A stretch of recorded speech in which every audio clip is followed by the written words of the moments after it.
Assalamualaikum warahmatullahi wabarakatuh. Nama saya Tiana, NIM 19101036, Prodi Administrasi Publik Reguler. Di sini saya akan menjawab 3 pertanyaan dari tugas manajemen pembangunan. Yang pertama, kenapa kapitalisme rentan menyebabkan kesenjangan ekonomi atau sosial? Kapitalisme atau kapital adalah sistem ekonomi di mana perdagangan, industri, dan alat-alat produksi dikendalikan oleh pemilik swasta dengan tujuan memperoleh keuntungan dalam ekonomi pasar. Pemilik modal dalam melakukan usaha berusaha untuk meraih keuntungan sebesar-besarnya. Dengan prinsip tersebut, pemerintah tidak dapat melakukan intervensi pasar guna memperoleh keuntungan bersama. Tetapi intervensi pemerintahan dilakukan secara besar-besarnya untuk kepentingan-kepentingan pribadi. Kesenjangan sosial, sebuah keadaan ketidakseimbangan sosial yang ada di masyarakat, misalnya antara si miskin dan si kaya. Angka kemiskinan di Indonesia masih sangat tinggi. Kesenjangan sosial sering dikaitkan dengan adanya perbedaan yang nyata. Dari segi finansial, masyarakat mencakup kekayaan harta, kekayaan barang, dan jasa. Adanya kesenjangan sosial ekonomi di masyarakat dapat dilihat dari beberapa peluang dan manfaat yang tidak sama untuk posisi sosial yang berbeda dalam masyarakat. Selain itu, kesenjangan sosial juga dapat ditandai dengan tidak seimbangnya barang atau jasa, imbalan kekayaan, kesempatan, dan hukum yang didapatkan masing-masing individu. Hal ini disebabkan perilaku tidak adil terhadap seseorang di dalam bermasyarakat. Masalah kesenjangan sosial ini bisa terjadi karena beberapa faktor, yaitu bisa karena kedudukan, pendidikan, pendapatan, dan faktor lainnya.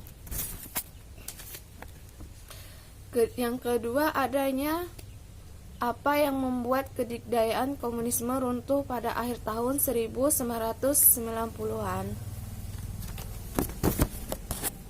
Pada tahun 1990, kekuasaan komunis mulai runtuh di negara-negara bagian Uni Soviet. Mereka menganggap bahwa sistem komunisme telah hancur karena tidak mampu beradaptasi dengan perkembangan zaman. Akhirnya negara-negara tersebut mulai melepaskan diri pada pertengahan tahun 1991. Uni Soviet secara resmi dibubarkan pada 25 Desember 1991 ditandai dengan mundurnya Presiden Mikhail Gorbachev.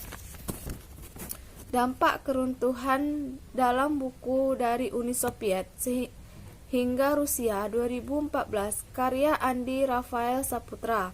Keruntuhan Uni Soviet memberikan dampak yang masif bagi aspek sosial, ekonomi, dan politik dunia.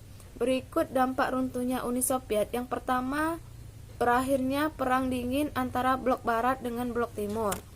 Yang kedua, munculnya 15 negara baru di kawasan Eropa Timur.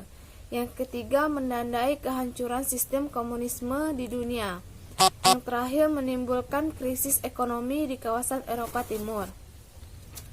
Yang ketiga, apa keunggulan sosialisme sehingga dapat membawa Tiongkok meroket seperti sekarang?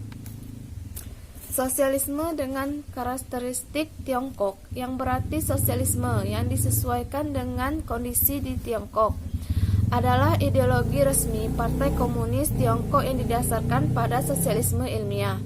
Ideologi ini mendukung ekonomi pasar sosial yang didominasi oleh sektor publik karena menurut Partai Tiongkok sedang berada dalam tahap awal sosialisme. Pemerintah Republik Rakyat Tiongkok menyatakan bahwa mereka tidak melepaskan Marxisme tetapi mengembangkan konsep-konsep teori Marxis agar sesuai dengan sistem ekonomi barunya. Mungkin itu yang dapat saya sampaikan, terlebih terkurang saya mohon maaf. Saya akhiri. Assalamualaikum warahmatullahi wabarakatuh.